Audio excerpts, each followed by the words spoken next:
Detroit, Michigan, I'll be there Friday, November 8th at the Magic Bag. Minneapolis, Minnesota, I'll be there Saturday, November 9th at the Parkway Theater. Madison, Wisconsin, I'll be there Friday and Saturday, November 15th and 16th at Comedy on State. And Portland, Oregon, I'll be at the Aladdin Theater Saturday, November 23rd. Get your tickets to those shows and all shows on my website at ryansickler.com. The HoneyDew with Ryan Sickler.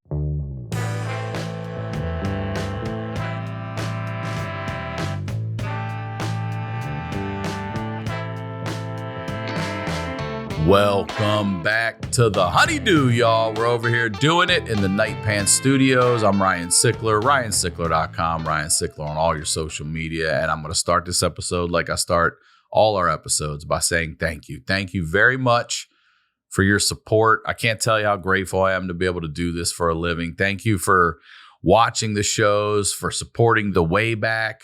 Make sure you're subscribed.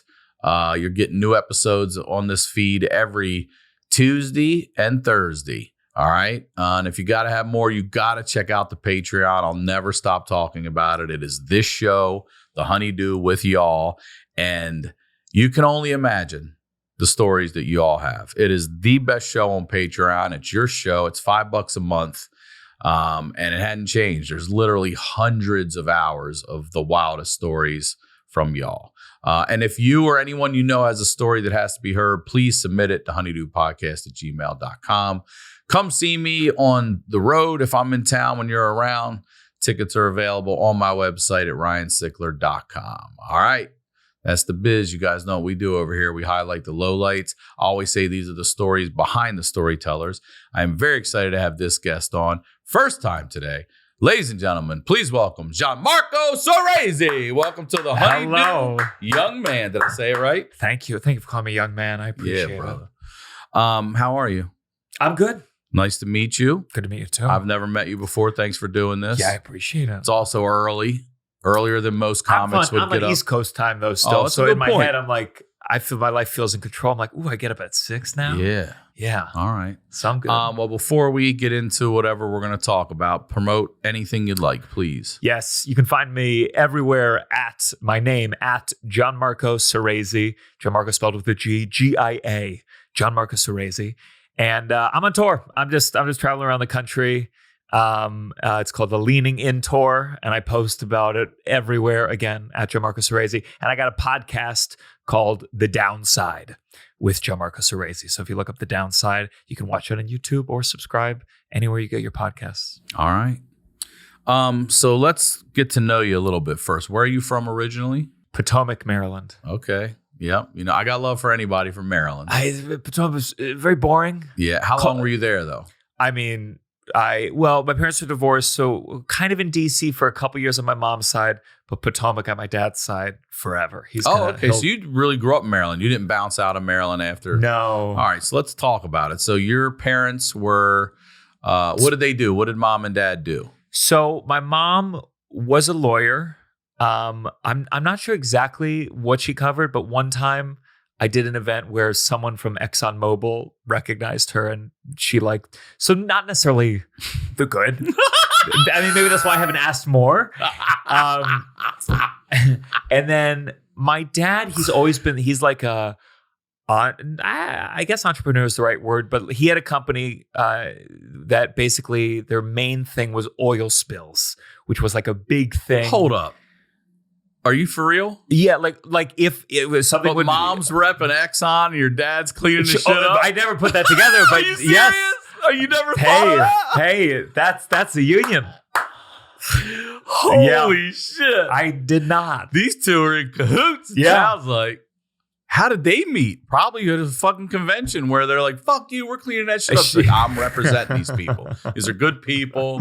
An accident happened out there in the ocean. Yeah. I think college. There's not a lot of like convos about like how I met your dad. Okay, yeah. You know, those. So I never got. I get little pictures. That's all I have. All right, so mom's an attorney for who we assume is representing Exxon. Dad is an entrepreneur who has a company that cleans up oil spills. Yeah, in the oceans and stuff, or anywhere. In the ocean, I think anywhere though.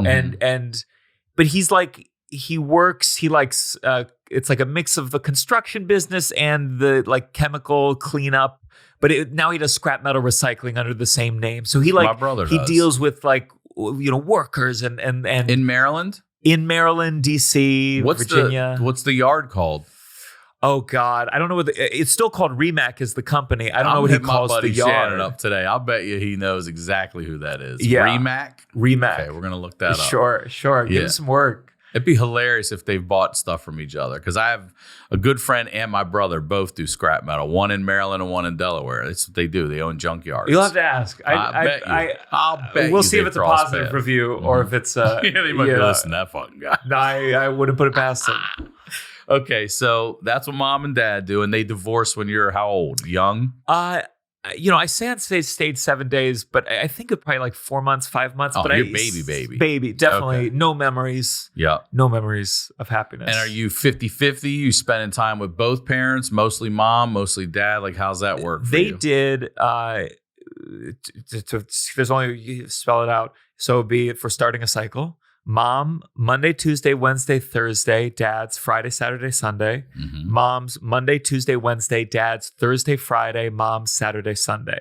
So that was the cycle. And I think at the time, my dad got the better deal, and it was bad overall because I was either at my dad's for the weekend, Friday, Saturday, Sunday, so we could go do something. Every time. I see. But I don't know why the fuck they did this or they didn't change it, but I would spend Thursday, Friday with my dad's, and then I go to my mom's on Saturday, Sunday, which just kind of fucked up if you want to go on a trip or anything. It really it fractured my sense of weekend. So it was bad. I don't know. If I were to, I'd say week. That's how you should live life if that's what you're going to do. Week. That's interesting because my daughter, we have a 4-4-3 schedule. Really? Tell me. I mean, sorry, I lied. 2-2-3. So I'll go Monday, Tuesday. Her mom will go Wednesday, Thursday. I'll go Friday, Saturday, Sunday. And then that week flips the next week. Well, because that's an improvement, at least the full weekend. You get the full weekend. And then we work together too. If I'm like, hey, I want to take her back to Maryland to visit relatives or whatever, then, it's not a problem. It's not like, well, those are my days. None of that. Also, we did those are my days. Yeah. We did those are my days. We did a lot. It just felt...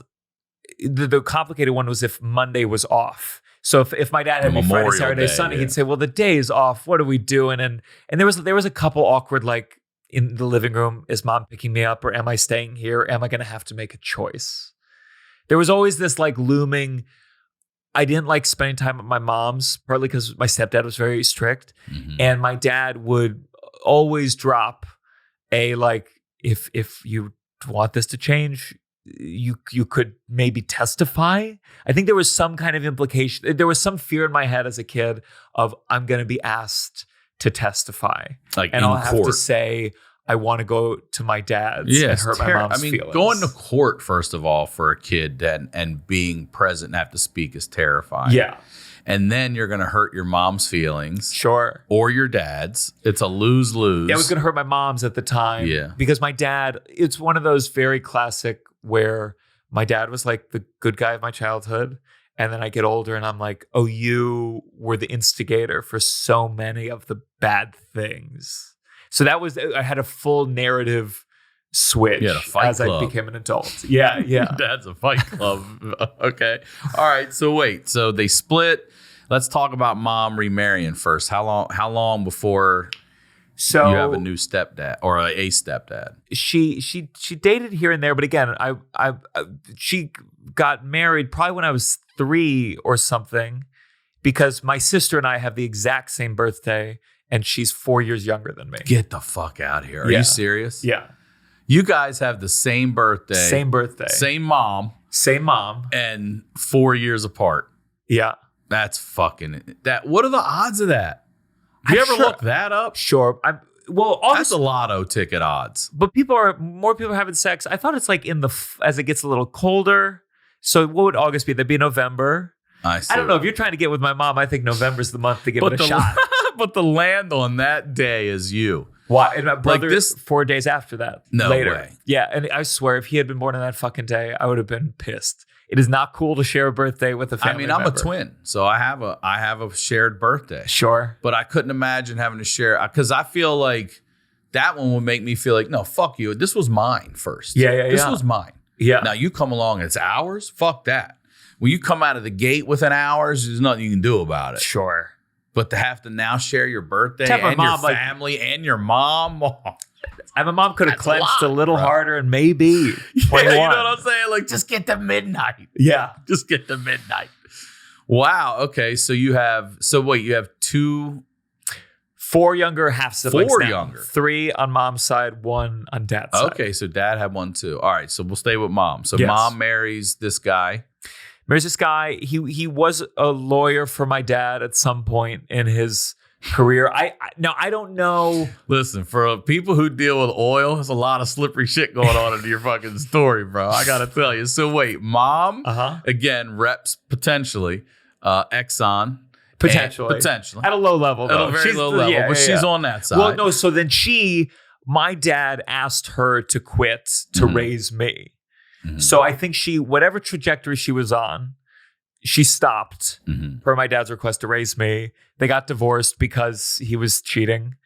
And then she ends up with one of his attorneys. Yeah, I don't know if it was like he was like they were still working together, but they definitely met. They had a history because of my dad working with this guy. Wow. Okay. But he again, like my dad was he was just like a serial cheater. My mom caught him on so someone went to my mom and she said at a party, she said, my husband thinks your husband is cheating on you. Like she passed along a message. No proof. A stranger? A friend, someone who knew my dad or worked with my dad. And they had talked and my mom was like pissed. She was, you get mad at the messenger. Also, there's no evidence. So someone's just saying like, I think she calls my dad. This is what I've been told, later. She called my dad, said, a friend saw you with another woman at a restaurant. Lie. And my dad goes, I'll be right home. So just, she felt it. She was pissed because something in it resonated. Did a full, like, someone saw you with another woman. And my dad, without a moment's notice, just said, I'll be home. They had their fight. My dad said something like, I'm never going to change. That was kind of the line. I'm never going to change. And did you hear this stuff or is this told to you? This is told to me later by my mom, way later. I think my dad, I don't know if I ever asked what instigated the breakup, but my dad would always just paint it as like, they just didn't get along. So, yeah. And how was having a stepdad and how was he? It was very different. My dad was like fun and loose and let me do whatever I wanted. He was a bachelor. So we were having fun. And my stepdad, he was very strict. He was born in Ohio. And I think his family was shocked.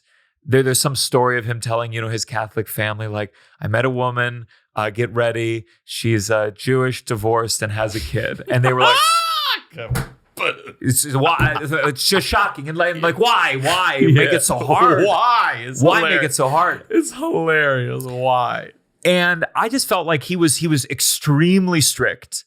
I don't know why was he harder on you than your other siblings? No, because there was a boundary of like, he can only be so hard. Because again, with custody and with a kid, there is always the possibility that the kid could say, I want to go to dad's. And depending on how big that gets, it could become a problem. Mm-hmm. I've seen, so he was extremely, he like with my sisters, he would do the lightest form of physical anything, which was like present your hand. Then they would, and he'd go. And I don't even know if it hurt, but he had built up the shame very strongly. But he would never do that to me. Mm-hmm. So he was kind of hamstrung in that event, and maybe that made him harsher in certain respects because the most he could tell me to do is go for a timeout. But he was not, we weren't allowed to watch The Simpsons because, he saw in the news The Simpsons was subversive. Whereas my dad's, I was watching Species and just R-rated movies out of too young an age, probably. So it was a real, like, my stepdad was the enemy of my childhood. Mm-hmm. He was just strict. Exxon. Cold. He's Exxon. Sure. Pretty much. And so did you have a relationship with him though? Or was it more like just sort of a, he was scary. Like he had a weird thing where like certain things would bring him to this really fun side that was kind of shocking was board game type stuff. He would do this thing he called a Beanie Baby hunt, where Beanie Baby was really popular, and he would hide one in the house and he would write out this like elaborate scavenger hunt clue system all around the house. And it's crazy because it was this like artistic expression from an otherwise extremely, people would describe him as on the spectrum. I don't fucking know. But I mean, like, just very incredibly focused on just lawyer stuff. He was an intense lawyer. And then the moment he'd have this Beanie Baby hunt, and suddenly he was like an artist and he was writing poetry and clues. And it would be incredible because that was so much fun. But I think... Did you ever see any like sort of intimacy? And obviously I don't mean anything gross here, but you're between him and your mom, like were they huggy, kissy, lovey dovey at all? No. So he was very... No, he would do a kind of like, a spank now and then in a way that, and my mom in no way was like, ooh, it was just like, there was not a lot of love between. I mean, I think they're not holding hands in public, things like that you remember at least. No holding hands. I think they had a sex life because I walked in once on them. No, you didn't. Not like right before, in the middle, or something. But I remember distinctly. How old were you? 7, 8. Okay, young. Okay. And I just remember my stepdad answering the door or being at the door, looking so mad at me. And only later it clicked. I was like, oh, because like he was finally getting a blowjob for the first time in 3 years, I guess. And then fucking, I have a nightmare. Some guy who looks like your wife's ex He's like, comes to the door. Bro, I'll tell you what I'm about to do to you. About to ruin your birthday, motherfucker. Yeah. I got one for you 9 months later. Oh, man. But so he was never a guy you could go to and talk to about life or problems or with school or grade, none of that. No, I mean, he drove me to school every morning. Just more of a caretaker. Would you say that? He'd talk at you. He would talk like about, work or politics, but I didn't feel comfortable sharing. That's what and I was such a... You weren't watching sports with him or whatever it was, bonding with him in other ways. No, I wasn't a sports guy. I think if I had been, maybe. He likes comedy in his own way, and I wish we had found that. Yeah, that'd have been. But he was strict. He wouldn't let us watch The Simpsons. Is that South Park? This is what I want to say. He's this way with your sisters as well, not just you. He was, and you watched the breakdown, and then the fourth kid, my brother on that side, he was watching South Park. I was gonna say it breaks down. Yeah. It breaks down. You can only fight for so long. It's a losing battle. Okay. And did he and your father get along? Did they ever spend any time, like have to spend time together or anything? There was a couple, like, let's pretend it's okay Thanksgivings. And that's funny. And my dad was like, he was nuts. And I remember the last one, I don't know if my dad brought one of his girlfriends or whatever, but my stepfather did the hand slap thing to my sister because she was like playing with her food. And my dad, confronted, said that's crazy. She was just playing with her food. And when parents critique each other's parenting, I feel like that's gotta feel really personal, I imagine.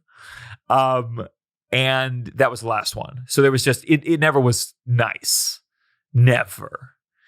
And I think behind the scenes there was, custody fighting. There was a lot of alimony fighting. I'm sure a lot. Is that at alimony? Yeah. I'm sure there was a lot of that I wasn't privy to at the time. So it just came off like, why aren't you guys getting along with my dad? He would call we'd have like hour-long phone calls every day. We were just so close. And I think whenever I was there, he was either working during the weekdays. He would spend all his time with me in a bad way. Like I didn't go out and meet friends because we were always watching Seinfeld. Wow, is that right? Yeah. Okay. He just never, he didn't have any friends. So when I went to my dad's for the weekend, which as I said was pretty much every weekend, if you think about it, I would just be there and we would just like be on the couch in our underwear and a wife beater, as we would have called it, and just watched the Seinfeld, Naked Gun, and that was it. So he didn't have a lot of friends and wasn't good at socializing, and those Thanksgivings were probably, it's a fool's errand to pretend. And are you close with your sisters? A lot closer as I've gotten older. There, two of them live here, and I saw them, and there's only been a couple times with, it's very different relationships, the three on my mom's side and the one on my dad's side, because she went back and forth too, so it just took longer. But my siblings, I love going over your childhood trauma with your siblings and hearing the different angles and what they saw and what you didn't. It's so much fun. It's so much fun. Something you've done that and you remember? Do they remember things you don't? Yeah, and they had such a different experience because I was going back and forth. Mm-hmm. In a way, I do mourn, or I wish I had what it could feel like to have a full sibling. Not because of the blood of it all, but because you spent that much time together. My siblings on that side, I'm sure it was frustrating because, I mean, if they had struggles with their parents, I got a break from it. In their mind, I didn't have to deal with this part of stuff. Yeah, you're lucky you get to leave for 3 days. Yeah. And so I think like they'll always have a bond that I can't connect to. I think my oldest sister and I have like a bond that is very special because, there was a brief moment where we were each other's only sibling. Mm-hmm. So there's just those eras of your life that you can't recreate in any way, shape, or form. And so I really, as I get older, I love my siblings much more deeply than I knew how to fully when I was, a kid, or even when I was in my 20s. In my 30s, I'm like, oh, this is, you think this is this is the partners I'm going to have as our parents get older, and dealing with, sickness, death, and it's, I love them. I love my siblings a lot, but it didn't really hit me until my 30s. I think kind of just how special. I say that all the time. Like it's a long game. You don't figure it out till later, and then you look back, or even you have kids. You're like, how the fuck did you do all that? Yeah. And my sister on my dad's side, it was just more distant because basically my dad, when I was like a teenager, started dating someone. It was an accidental pregnancy. And then they got married. It happened very fast. But she was, for my all intents and purposes, I saw her as my stepmom. Legally, they didn't have a wedding. They had a fake wedding. Mm-hmm. I don't know why. I don't know whether that was just for the pomp and circumstance of it all. But she was my stepmom, to my mind. And then one day, at least when I was a kid, my perspective was she just started sleeping in the basement. And as my dad painted it, like her family was fucked up and she was, just going a little bit crazy. I don't know if he used the word crazy, but definitely was like, she's just childhood trauma. He would use therapeutic terms. He'd weaponize them in a way to not say she caught me cheating. Mm-hmm. And so she just was like this. Why is she in the basement? Because I think she was pissed. I've never asked her directly, but she was probably just pissed, found out, said, I don't want to be here anymore, but didn't have a place to go. Maybe they'll work it out. When my mom and stepdad split up, that was also the same thing. She stayed in the basement for almost a year, over a year. Your mom? Yes. Mm-hmm. Because in Maryland, and I don't know if this was overturned, but at the time, to file for divorce, you had to live under separate roofs for a year and apparently not have sex in that year. That was part of the law. You're 100% right. It's an old law still on the books because they say a lot of people will, rethink it or decide they may not want divorce. They don't want to back the courts up. So you do have to be 1 year. Here's the other one I did know. It's 1 full year unless you prove infidelity. And I had a friend of mine who hired a PI, got the photo he needed, and then he was able to get a divorce immediately. He didn't have to wait the year. I didn't know about the sex part, though, which is interesting. Don't you think, though, I understand it's painted as you might change your mind, but don't you think that it's just kind of a watered down form of, what's that term? No fault divorce. You can't get a divorce unless you prove something. Where like it's in the benefit of the patriarchy in the sense of, whenever it started, men were probably more often the breadwinner. So you're a woman, you want to get divorced, you have to live under a same roof for a year. Where? How are you going to buy that? How are you going to pay for that? So you've essentially, it gives a power to the money earner, which with my mom, she could have been a money earner, but my dad, the previous marriage got her to quit, hence the whole system. And so I feel like that law has to be originally because some guy didn't want a divorce. And let's say that she lived under another roof and he said, can we add a thing that if I say that we fucked, it doesn't count? I mean, it all feels very in favor of... I believe Maryland, is still a very old Catholic state. It's like the first state. It's got to be old school, A lot of rules that benefit the old school bullshit. Yeah. Yeah. That should, Okay, so when does dad meet the lady he met? You said you viewers are stepmom. I was How old are you? Middle school. So what's like 6th grade? Yeah. 11 maybe ish. Yeah. So they're not dating? You say this was just sort of a fling and she got pregnant? No, I think they dated. Okay. My dad had like a lot of girlfriends and you would see them, meet them? Okay. So you're meeting all these ladies or coming all through. of them. He was dating my kindergarten teacher for a little bit. Did he really? And again, here's like another double of... That's messy. It was messy. But she was cool. She was a cool teacher. That's very messy. Like I was excited. When you're a kid, I was like, there was no downside of I never as a kid, I was like, well, I'm worried this is kind of disrupting the orders of my life. But then the way my dad painted again was that my mom had her fired from the school. Now, my mom says they were passing each other messages via my lunchbox. And one day she picked me up from school and opens her son's school box. Yeah. And there's a message. Who knows what it says? I doubt it said like, I can't wait to fuck you. But it was just like, she's like, this is wrong. And reported it to the school. And they fired that lady? They fired that lady. And my dad, again, painted it that my mom was just kind of just a bitch. Just like these fucking what's wrong with this? The fact that it's a kindergarten teacher is what makes me laugh about it. It's like, that is wild shit. Yeah. I mean, those grades don't even matter. Then we just need to get you through. We got to get you to read it and write and learn the alphabet. And you got love notes going in your lunchbox. So he just like, I had women who were like in my life and then would just disappear. And sometimes there would be there was one very specific woman who I remember we went in the car and we used to play Monopoly all the time. And she said, I got a promotion at work and I'm probably going to be a little too busy to be here as much anymore. And I remember saying, oh, can we still play Monopoly? And she's foolishly, but who could blame her? She was like, yeah, I'm sure someday. And then years later, I saw her at a Rite Aid with another man and a baby. And I think, again, it was like a weird, like, oh, that's what happened 4 years ago. And I didn't really put it together. Did you say hi or anything, or did you just see her? I feel like there was a hi, but it's uncomfortable. I still feel with my ex-stepmom or another woman that my dad dated for a long time, like 6 years, and we had a relationship. And then it still is a little bit strange to see them.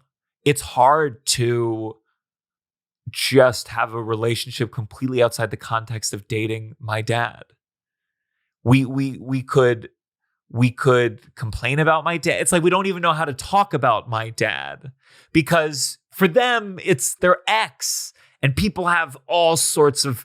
Some people view their exes as people, and some people view their exes as like this fucking vile, yes, which is so poison. Which I always find I loathe that, and I think I loathe that because I see the consequences if you have children or if you have a community. And like, why do you need to think like that? You're so full of shit.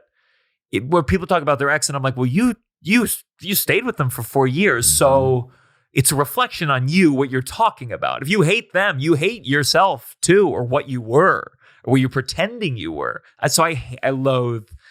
Obviously, there's sometimes exes do things that are worthy of hatred, but I've just seen both sides. I've seen both sides too intimately to buy any single narrative. So when does it shift for you that your dad's a shit stirrer? When does that sort of present itself, and why? I think the real breakdown was, so him and my stepmom got divorced. I'm sorry, real quick. They have a child though, right? Yes. So one of the reasons they had that wedding perhaps is this accidental pregnancy. And you have a brother or sister with them? A sister. So you have all girls. Are you the only brother. boy? I got one brother at the bottom. Right, the baby brother. Yeah, but there's two sisters, and then that's the baby. Got it. He's the youngest. Okay. The baby they tried to have to save their marriage. Yeah. Are you close with your sister from your dad? It's very complicated because I think they had their own custody battle. And also, I know people are going to be like, shut up, Ryan, let him answer. But what's the age difference at this point? It's like 10, 11 years, right? We're talking about 6th grade-ish, you say? Yes. Okay, yeah. So that's what my daughter and her brother are. 10-year difference. Sure. And that's obviously, that takes time to get close. It's just a kid. But I think what happened is my dad and his ex had a custody battle over her that was very intense. The levels of it that I believe occurred was that they got joint custody. My dad appealed because he wanted full, and then he lost all. That's how I was told it. Okay. And I think I witnessed a couple things. I think my dad, especially when he lost all custody, and he saw her, once a week, 2 days this, one afternoon the next, was so desperate to be the fun parent that he spoiled just the ever-living fuck out of her in a way that I think he did with me, but suddenly I'm the older one and I am completely in service of like entertaining this 3-year-old girl. So what movies we see, what we do, where we go, it's all kind of to keep things good for her. And my dad is like always determined, like, I need both of you together. He wants to feel this thing that he calls family. And for him, it's his 2 kids being there at the same time. So everything was together.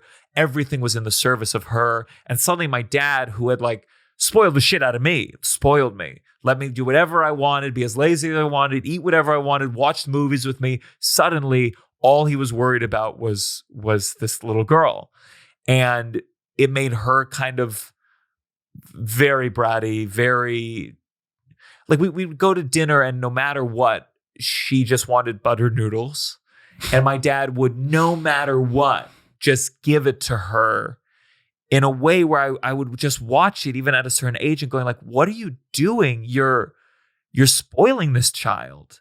You're going to fuck her up. Like you never challenge her to do anything and she's going to suffer for it. And I knew that because I was suffering for it. I was suffering that I got to quit whatever thing I wanted to and I was never pushed. And I felt my shortcomings in high school. So can we talk about that for a second?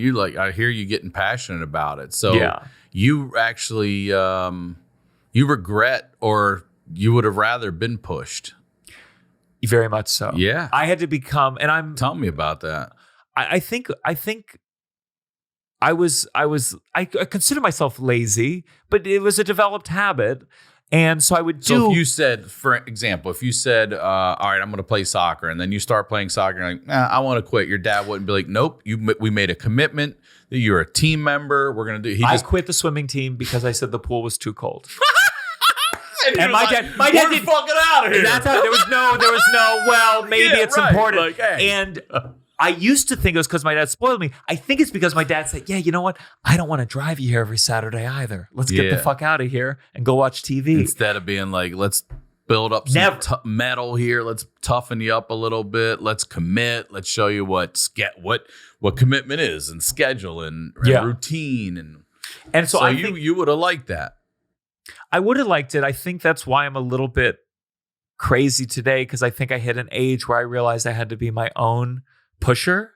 And so I'm that voice in my head in a way that, I can be a work. I could just work every second of my goddamn life.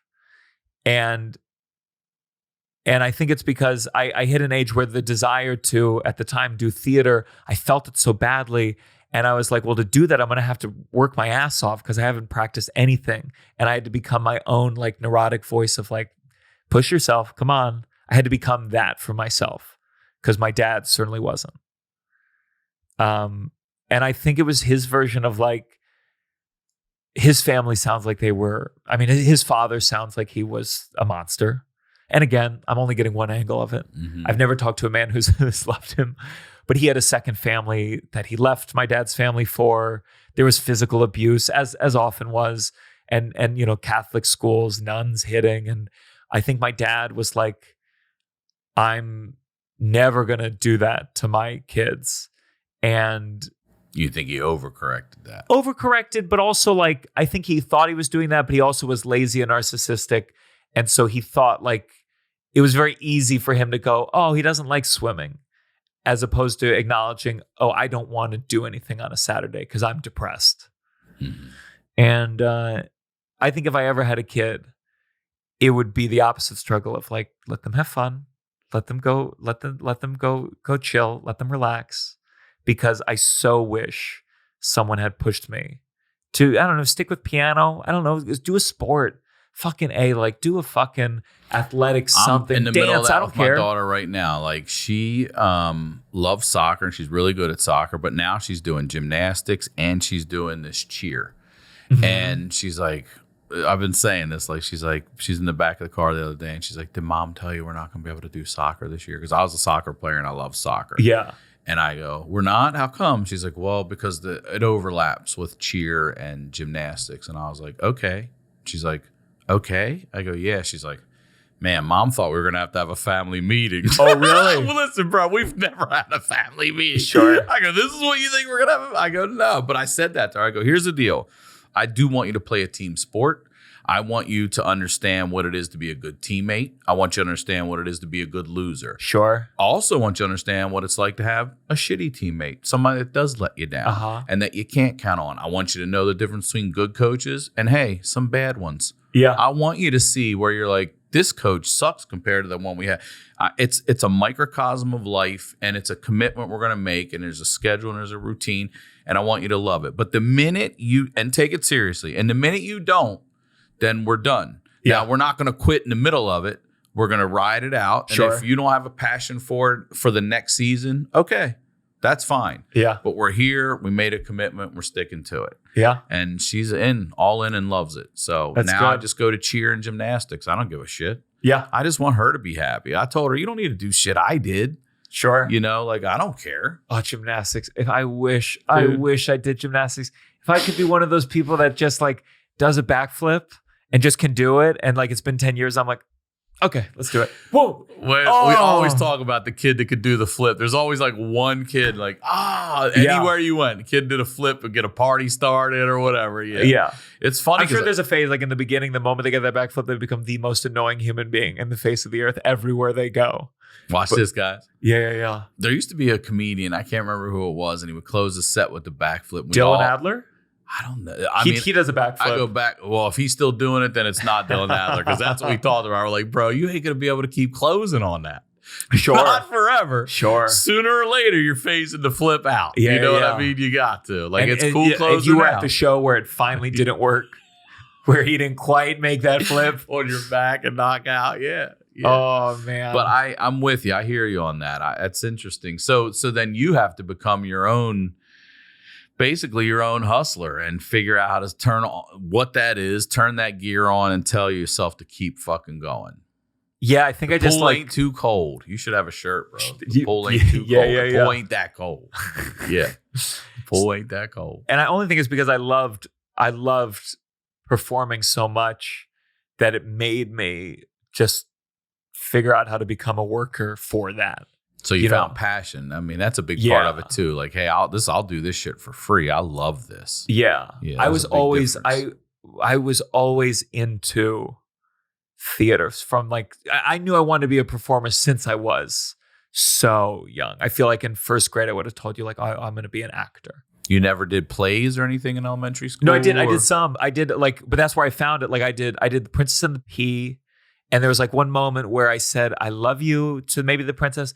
And at the time, all the guys would go like, talking about girls. And I did it on stage, like, and I remember it got a laugh. I'll bet. And I didn't even consider myself a comedian. I really considered myself an actor. It wasn't until later I really felt differently.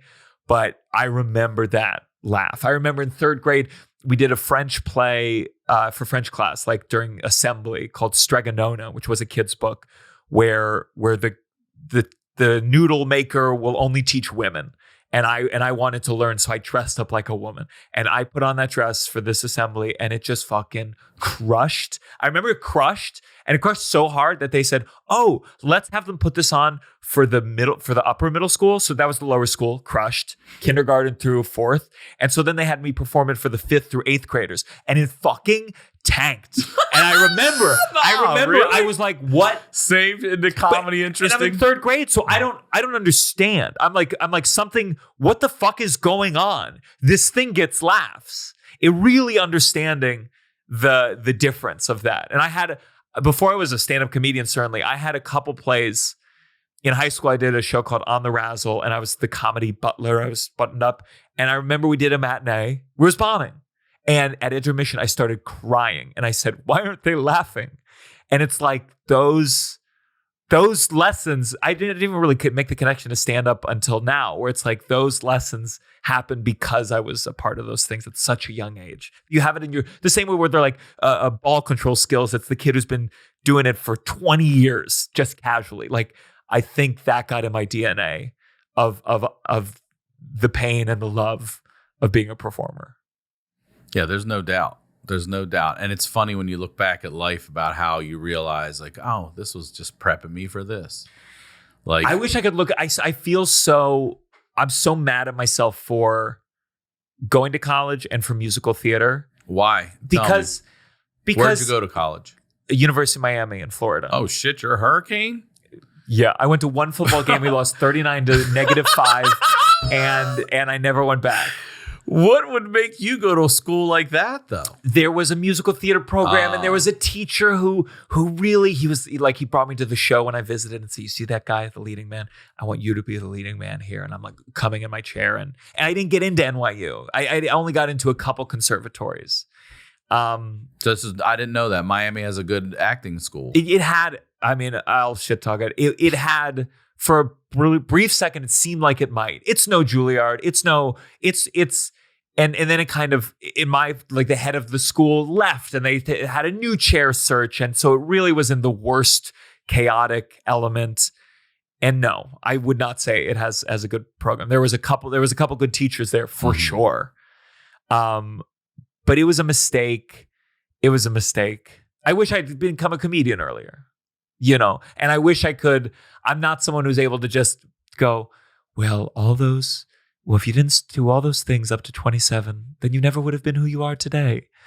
I still long to have started down this path when I was younger. Starting at 27 still feels like, damn. That's when I started. Yeah. I mean, I told you outside, 20, I dabbled, and then life happened. I didn't get to start again until 27. Yeah. And I wish I started earlier, too. I feel like... When would you have wanted to be like Chappelle, 13-year-old? No. When? What age? No, I feel like... I mean, when I started at 20, I think that would have been fine if I'd kept going. Sure. I feel like I would have loved to have had that 7 years of just, again, stage experience, what a crowd experience before I came to LA. It would have been nice to have a 7-year, experience under my belt before I came here and really started doing comedy. Yeah. Yeah. I wish I basically started stand up. I did between junior and senior year of college, I did a class at Caroline's Comedy Club in New York. Yeah. So I did like an acting school, and I just did that. And then I went back to college. I did an hour of like the dirtiest hour for all my peers. Just every time I had fucked up to that point, it was going in the act. And it wasn't until years later that I realized stand-up was like right. was just kind of the thing that I was looking for. It took so long to find it. So long. Yeah, but think about what you're dealing with in life before. People don't, I don't know, a lot of us don't give ourselves enough credit. We're going through so much to then be like, what do I want to be? When you're just trying to be like, can I get to tomorrow as a person? What do you want to be in your growth? I don't fucking know. I'm trying to figure out who the fuck I am today. Yeah. I want to do that again tomorrow and try to be a better thing of that. What do you mean, what do I want to be? Sure. You know what I mean? Like, I don't know. You don't find it out till later. I think college is such a... Yeah, tell me about that. You want to go to these colleges because they really present it as you're going to get real training. You're going to become like really talented. And then at the end, they never really explain how they're going to go from that to working in the business. And I think, first of all, some of these teachers, they do not have 4 years of curriculum in them, or you don't need 3 years of voice and speech classes 3 times a week. That's insane. They run out of things to do, so they're just fucking around. And ultimately, like, college, the more important aspect is the community aspect of it. You're meeting people that are going to be involved in your life, whether it's your direct career or your life or general. You're making that web. And to go to like a small conservatory where you're going to go and just get to know 9 people really well, 7 of whom will no longer be in the industry that you're in at the end, it's such a waste. In going away for 4 years as an artist, I just remember when I graduated and I got some meeting with some fucking little manager and they said, you're a little bit old to have no TV credits. And I was like, well, it was impossible to have TV credits. And I'm sure they sucked. It doesn't matter. But they didn't set me up. They didn't set me up for this world. And I needed to be meeting people, learning my lessons, not being stuck for 4 years. An arts degree is foolish, especially in today's world. And I'm of the era a little bit before social media, but especially when social media hit, you go, no one cares about the training anymore. Now, I still think people should be trained. And I hope all our media fucking dips to a point that we all go, Jesus Christ, could someone train someone before they put them in front of a fucking camera? Everything I watch sucks right now. I hope we go back. But all that training for 4 years, being isolated and just trying to fulfill the whims of a couple teachers who worked once in the 80s is a fool's errand. And you're in New York with no one, no friends, no connections, no anything. And I loathe it. I think the arts is too unstable of a business and too chaotic to spend 4 years anywhere. I love training. 2 years tops. Bro, listen, I'm with you on the college thing. Like, I went to college. I've got a 4-year Bachelor of Science because even in mass comm, I started I wanted to do physical therapy. So I started with human anatomy, physiology, all these classes. And I was like, man, fuck this shit. Mm-hmm. Switched to mass comm and I end up with a Bachelor of Science instead of arts. Sure. And I'm lucky to work in what I do. Most people don't even work in the major that they major in when they get out. So I told my daughter's mom, we talked about it, and I was like, I don't know about college. Like, if my daughter wants to be a doctor or a lawyer, something that you have to go to college for, 100%. But if she wants to be an artist or an entrepreneur, I would rather, because I did community college for 2 years, got the associate's degree, then went on to the 4-year. I 100% agree. I think it depends what kind of kid. Like 2 years is it. Yeah. Again, these are institutions that have to pay bills, all that shit. So they overdo, and you're taking these courses, blah, blah, blah. But if I could go back and do it again, I would have gone 2 years and I would have made myself a little more well-rounded. I would have gone and taken maybe a business course so I could learn a little bit finance instead of just all diving into this one thing. It's like, well, I don't know shit about this over here. My dad told me to take an accounting class. And I was college for musical theater. I said, absolutely not. I need to take Ballet 301. Are you insane? 301. I need to take Ballet 301. And if there's one thing, I don't think I've ever told him, and I really should. If there's one thing that he was right on the money, it was like, I should have taken a fucking accounting class. It is bad, dude. No doubt. I can't believe it. In my 40s, I just started learning. I was like, I don't even know what to do with this stuff. I would have loved to have taken a business. I would have loved to take some sort of entrepreneur class. Any of those. I would have just, who cares about, like, I just had this goal. Like, you got to get that paper, that certificate that says we did this. Yeah. Like, no, you fucking don't. Yeah. And here's the other thing. I want to go back to a point you made. Like, for this agent or manager who said you're a little old to not have any TV credits. Okay. Right. Sure. Yeah. And now, what the fuck's TV? Of course. What's TV? Of course. You see where life goes? What's TV? Yeah. What are you talking about? Yeah, you don't yeah. even need them. I got YouTube right here. What do you mean TV? Of course. It's over. So that also just shows you that no one really knows where the fuck anything's going. But that's why I feel a kind of an anger towards the institution of musical theater degrees. Unless you're at college where like you go to Michigan, that showcase, everyone's going to be there and you could start a career. But anything that less than that, I go, you are lying about what you're able to provide over the course of 4 years. You're bullshitting me a little bit, and you're not going to prep. You're not going to prep me. And I remember they would do shit where like there was a woman who got onto So You Think You Can Dance, and she was in the ensemble of Hello Dolly, and they were like, well, you can't do it because you're in the ensemble of Dolly. And you look back and you're like, how fucking dare you?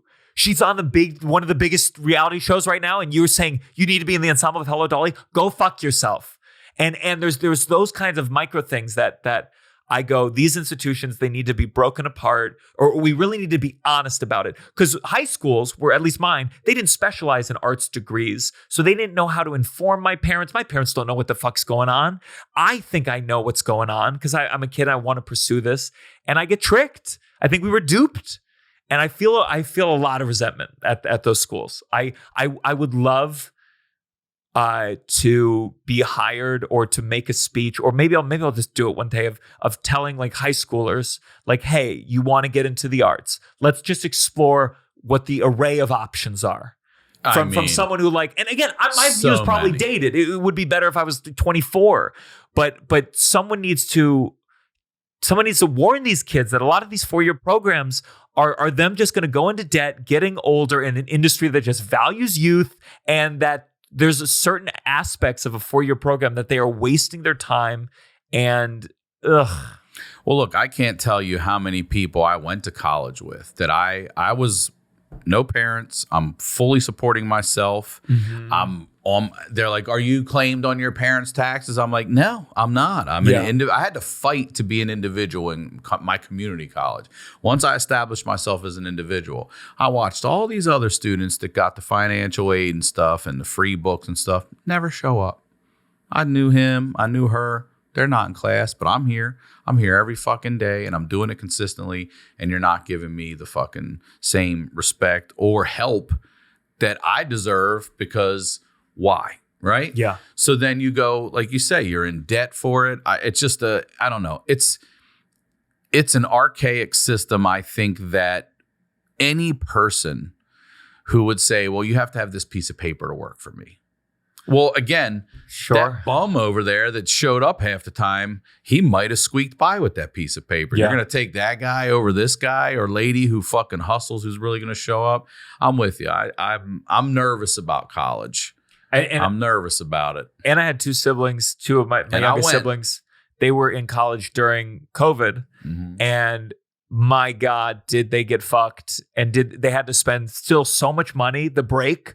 The amount of money they took off for your fucking Zoom college was humiliating. Like that people didn't revolt then. Bro, don't even get me started. I was a homeschool teacher during the pandemic. Yeah. And all you parents who did it, we should have 100% had a tax write-off. Uh-huh. All of a sudden, I'm a teacher now? Give me a tax break. Can I get a 10% fucking tax break for that? Sure. I got to stay home and teach my kid? Like, fuck you. Dude, thank you very much for doing this. Hey, it's been a pleasure to talk to you. I love your passion. And as I mentioned to you off camera before, I ask everybody advice. And this is going to be interesting because you've thrown out a few regrets and things here. So advice you'd give to 16-year-old you. Yeah. I mean, I already did the college one in full. You really did. I think it's really about to do something athletic and to like find something I enjoyed. I came close with Dance Dance Revolution. Like that was the closest I got to like I was moving. Mm-hmm. But I hated sports because I was so bad. I was just, it's sometimes you look back, you're like, yeah, I hated it, of course, because I couldn't do it at all. And it's like just to find something physical, maybe yoga, but something. Swimming could have really been good. Swimming could have been great. Could If they have would been get great. a fucking heater for that pool, I'd be there. But it's too cold. You've got a swimmer's I think body. I have sensitive skin. I really do. I want to get tested because I really do think it's worse than other people. It really is. But yeah, I do something. It doesn't have to be a traditional sport. I think that was the problem, is I viewed it as like, it's got to be soccer or baseball or basketball, and I suck at aiming. Do you think it's too late now to pick up pickleball or something like that that's really hot for you right now? I should, but it's one of those things where it's like, I do yoga and stuff, and like the moment I do an athletic thing, that's when I get injured immediately because my body's not used to it. I dream about basketball. I think it would be a lot of fun, but maybe a martial art. I want to learn how to fight. That would be, I gotta learn how to fight. I gotta learn. Why? Are you planning on getting your ass whooped here in the coming days? Because my girlfriend's like, she's a fighter. Is she? And not trained, but by the streets. Yeah. So before I knew her, someone stole her phone and ran. She tackled him to the ground and got it back. Listen, I'm not even doing that. I don't mind fighting, but I'd be like, you can have that motherfucker. But I know she's going to, one day there'll be a confrontation, and the expectation is that I'm the warrior, and that's what I got to get ready for. All right. Yeah. Great advice. Promote whatever you'd like again. Find me everywhere at Gianmarco Soresi. I'm touring all over the country constantly, and my podcast, listen to it, The Downside, on my YouTube or Spotify or anywhere you get podcast. The Downside with Gianmarco Soresi. All right, man. Thank you very much. Thank you. As always, Ryan Sickler on all your social media. Come see me on tour. Tickets are on my website. We'll talk to y'all next week.